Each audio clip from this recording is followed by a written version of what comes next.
May it please the Court. Good morning, Your Honors. My name is Richard Rosenthal. I represent the appellants, who were the plaintiffs below. Your Honors, I'd like to reserve 3 minutes for rebuttal, if I may. You may. Thank you, Your Honor. Your Honors, this Court should reverse because the trial court should have permitted a jury to decide the question of whether this Lufthansa Airlines employee was acting within the scope of his employment when the injury to my client occurred. Now, the Florida standard jury instructions say exactly that, as do this Court's precedents, which are collected at page 8 of our initial brief. But I want to begin with the facts and to indicate that here there were at least 5 independent facts from which a jury could have reasonably determined that Mr. Waschke, who was the flight attendant, Jürgen Waschke, could have reasonably concluded that Mr. Waschke was acting within the scope of his employment with Lufthansa Airlines. Now, I'll go through them quickly, and then, if Your Honors want me to... They were pretty clear in your brief, but I'm interested in your discussion about how you distinguish Sussman. Yes. Judge Fernandez, I'm not attempting to distinguish Sussman. I acknowledge, admittedly, of course, Sussman held for the defendant in that case, but I think this is an application of Sussman's rule rather than any sort of distinguishing it. In Sussman, we had an individual who worked at a fitness instructor who was called early in the morning by her boss and said, look, we have a coworker, the assistant manager, who's having a birthday, would you pick up a birthday cake for her? So before work, she left a little early, she drove outside of her normal route, went to a public supermarket and purchased a birthday cake. The birthday cake was then sliding off her passenger seat. She reached over, veered off the road, and struck a pedestrian. To the extent that the facts are distinguishable, it's distinguishable in that the employee, Ms. Paraiso, testified, and the court specifically noted her testimony, that she said, I didn't go to purchase this birthday cake because my boss called me and required me to do it or asked me to do it. I did it because it was a friend. It was a coworker, and I was being friendly, and that's why I purchased it, not because I was being required to do it. Here, you do have Mr. Waschke in the hotel and doing what he's doing in the hotel because his employer required him to do it. And that is the testimony both from Mr. Waschke at page 60 of his deposition and from the employee manual, which is tab 1, and was appendix B below, saying that Lufthansa requires Mr. Waschke to stay overnight at the hotel as a condition of his employment. He was not. Your position is that opening the window in the hotel room is in the course and scope of his employment. That's right. Everything that happens in that hotel room that was paid for by them, was assigned by them, required by them, that is reasonably foreseeable related to his travel. Now, of course, if he had gone out and invited over 20 friends and they were howling at the moon or lighting a bonfire in the room, Lufthansa is not going to be responsible for that because that's not reasonably foreseeable. What if he'd rented a car and been in an accident between the airport and the hotel? I don't think so, Your Honor. I don't think Lufthansa would be, and I'll tell you why. In this instance, Lufthansa specifically paid for a shuttle bus to transport all of its employees. Well, I understand that, but what if if there was no shuttle bus and he had rented a car and caused an accident? I think no liability for Lufthansa because that would have essentially been a frolic and detour by Mr. Waschke.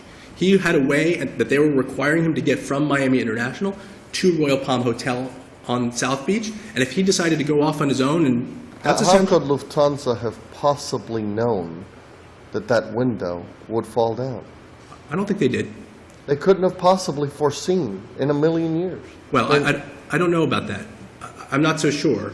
I'm not sure anyone could have or couldn't have. But that's really not. But that's part of the issue, isn't it? Respectfully, Your Honor, it's not on appeal. Lufthansa did not argue below that this was non-negligent. They just said that if the flight attendant was negligent, they weren't responsible for it. Because it wasn't within the scope of his employment. No, they said the act of opening the window. They never said we can't be. This isn't a foreseeability question. It wasn't a Paul's graph situation. The only argument that they raised on summary judgment was we are not responsible for his alleged negligence. Not that he wasn't negligent, not that no one could have foreseen this. That may be something they'll raise on remand if you send it back, and we can debate that. But that's really not the issue on appeal. So I understand Your Honor's point, and it may be a debate we'll have back in the trial court. But here we're only here on the point of whether they are responsible for what he did, whether it was negligent or non-negligent. And again, those 5 facts that the jury could have concluded. Lufthansa required him to stay overnight at the hotel. It transported him and paid for him to get there. It paid for his hotel room. They assigned this specific hotel room to him pursuant to their contract with the hotel. and they required him to stay in that room and get a good night's sleep. Now, I'll go through the factual. He could have gone to another hotel had he so desired. Only if he had gotten permission from his employer, which means they had the right of control. But you're right, he could have asked, and they probably would have given it to him. But it still means they retained the ultimate right of control, and that's what this Court's cases say are relevant to the vicarious liability issue. Now, we've asked you a number of questions on this issue, but did you want to discuss the traveling employee exception at all? It's up to you, because I know you're running out of time. I'm running out of time, and I'm happy to do so, but I'll do it very... It's up to you. Yeah, I'll do it very briefly, which is to say that we just think it's an alternative road to Rome. It gets you to the same place. We're not relying on the workers' compensation standard, and I candidly acknowledge, my brother at the bar is right, that standard is broader in the workers' compensation context than it is in the tort context. I agree, but even with those concentric circles like a target, there are some of them that are dead in center and hit both, and we think this is both. If you look at the relevant conduct being the entire course of conduct, which is going into that hotel, checking in, spending the night, checking out, and we think that's the relevant course of conduct for the purposes of the Sussman test, then this is right in the dead center, and it's a fairly easy case. Now, I have just about a minute left, I think, if I got my clock correct, and I just want to dispute the notion that this is some sort of opening the floodgates to unlimited employer liability. It's not. There are a lot of things that this employee could have done which would not have bound his employer. Again, if he had invited someone in and sexually assaulted them in the room, no liability. If he had rented a car on his own and frolicked and went off on his own, no liability. But he was doing exactly what Lufthansa expected him to do, indeed what Lufthansa required him to do. It was required by federal law, correct? That's right. To do that. That's exactly right, Your Honor. So he wasn't doing anything unforeseen or unexpected. He was doing exactly what his employer expected him to do. He's an international... Was he doing what the employer expected, or was he doing it what the FAA required? Both. Both. He was, because the FAA required him to do... If the employer had not been making him go to a hotel for 10 hours or whatever it was, Lufthansa would not be able to fly, correct? That's correct. So he was doing what his boss expected him to do, and Lufthansa was doing what the FAA expected Lufthansa to require its employees. Well, the employee would not be able to fly. The employee would not be able The to fly. airline would continue to operate. That's right. Well, they might have been cited by the FAA for violations, but that's right. He was doing what his boss required him to do. And the reason why the boss required him to do it may have been FAA regulations or just good business practice because they wanted well-rested employees. Either way, he was doing exactly what they expected him to do. So this should go back for a jury trial. Thank you, Your Honor. Sir.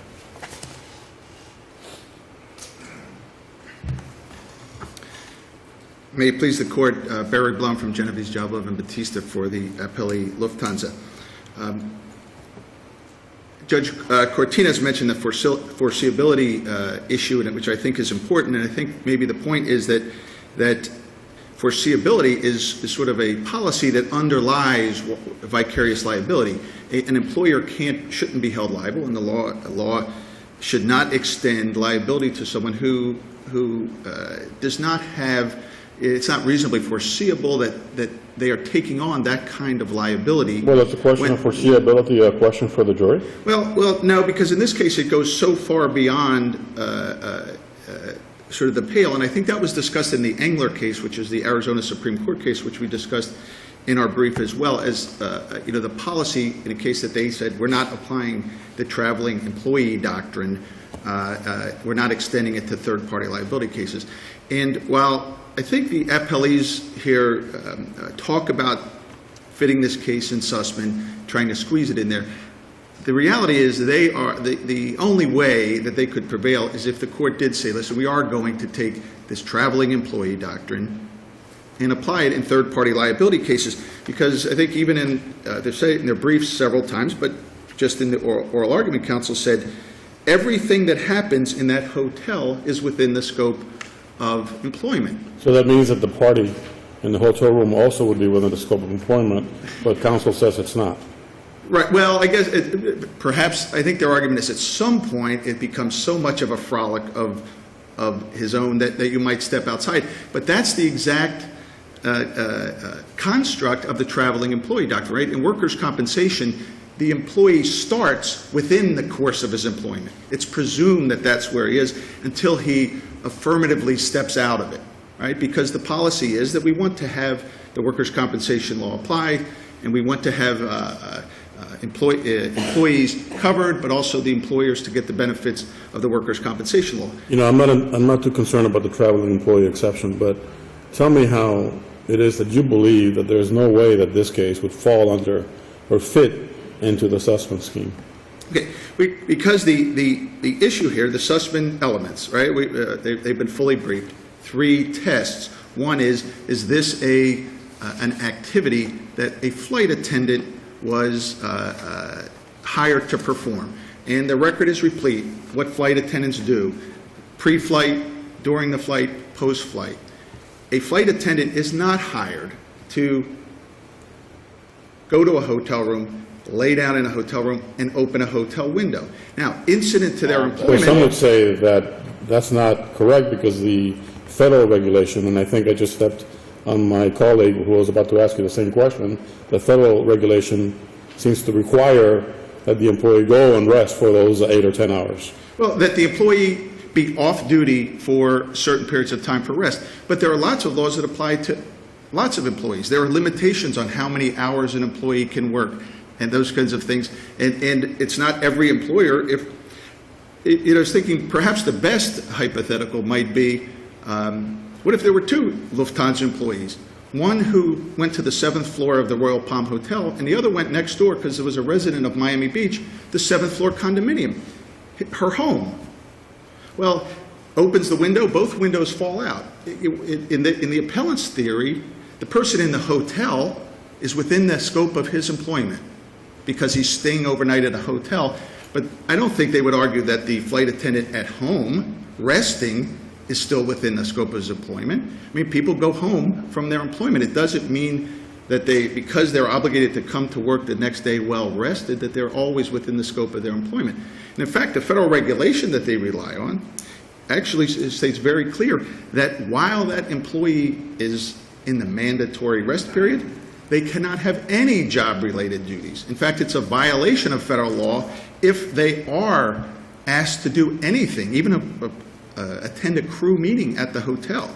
So again, and I think as Judge Shepard pointed out, the requirement there is a federal regulation that, of course, the employer is going to abide by, but it's no different than any other employee, any other employer expecting its employee to come to work the next day refreshed. It's just that the federal government, because of the air safety issues, says there needs to be a certain rest period. But every employer expects his or her employees to go home at night and come back the next day in a condition to perform their job. So again, the issue here is the second element of Sussman, right? Is this an activity that is within the general time frame and the place where the flight attendant's duties are performed? Well, unless you accept the notion that from the time this person lands in Miami until the time the person goes back to Germany on the return flight, they are always in the scope of their employment. The answer to that is no. This person is off duty, is alone in a hotel room, by the way, not being monitored. The whole control issue, I believe, has no basis in the record. What the unrebutted facts are is Lufthansa does not conduct bed checks. They do not monitor whether the person's there. They do not check if the person's sleeping. If there's music on, they don't do anything. In fact, as pointed out by the panel, there's not even a requirement that the person stay there. They could stay in a private home. If they had their own place to live, they would go there. They can stay with a friend. They could stay at another hotel. If they stay at this hotel, they don't have to pay for it up front. Lufthansa pays it, but they do pay for their meals. They do pay for all their incidentals. So the only way that I think the court could decide that there's even a jury question here is to say that the principles of the traveling employee doctrine, which are a traveling employee, just by the fact that he or she is traveling, starts out in the scope of his or her employment. That's the only way that you could find a jury question here. But that's not what Sussman and what scope of employment in third-party liability cases require. Here, the plaintiff has to establish, has to bring the employee within the scope of employment, not, like in workers' compensation cases, start and the analysis is whether the person stepped out of. Thank you, counsel. Okay, thank you. Mr. Friedman, we'll give you 2 minutes. You did go, you were watching your time very nicely, but your watch is slower. It's Your Mr. watch- Rosenthal, but- Rosenthal, sorry about that. Your watch is a little slow. Okay, sorry. May it please the court, 2 very quick points in the 2 minutes that I have. First of all, my brother at the bar is simply mistaken when he says that Mr. Waschke was not required to stay at this hotel. Let's assume he's required to stay at a hotel. Let's assume he is making a phone call in that hotel within the scope of his employment? I beg your pardon? Is making a phone call within the scope of his employment? If he's in that hotel room, everything that is reasonably foreseeable to the employer, yes. Let's say he threatens the president during that phone call and commits a federal crime. Is Lufthansa liable? No. Why? Crimes aren't. I think the court's cases are pretty clear that when you commit an intentional tort, you're taking yourself typically out of the realm of something that your employer would foresee. But if he goes into the shower, for example, and taking a shower and he turns the handle the wrong way, and the handle comes off the door and there's property damage, yes, Lufthansa's responsible. Why? Because it's foreseeable that while requiring him to stay overnight, not everything that happens at room is the employer's responsibility, but taking a shower, brushing your teeth, opening the window, taking the sheets off the bed to get comfortable, those are natural things that an employer is going to expect when they require you to spend an overnight stay. Calling and threatening the president? No. That's an intentional tort, just like a rape in the hotel room. No, absolutely not. So we're not talking about everything the employer does. And just to be clear, they did require him to stay there. If you look at tab 1, exhibit 2, this is from their operations manual, section 13.5.1. All crew members must stay overnight in the provided assigned crew hotel, end quote. Now, could he have gotten deviation to stay at his friend's, like the hypothetical? Yes, but they had the right of control. And this court's cases are clear. It is the right of control. And Lufthansa had the right to control his activities. They had mandated activities. He was Are you suggesting that he couldn't go out and go to a party or for a walk or for a jog? No, he could, but as long as he came back and had his 8 hours sleep, he could. Now, if he went out on Ocean Drive and was howling at the moon at 3 in the morning and got in a barroom fight or hurt somebody there, no. Then he's out on his own. But he was doing exactly what the employer expected him to do. That's what this court's cases say. Would the employer reasonably foresee that this person would be doing these sorts of activities in the required overnight stay? The answer here is yes, and certainly a jury could have reasonably found that, yes. So it's a factual question for the jury. We'd ask you to remand, please. Thank you, counsel. Thank you.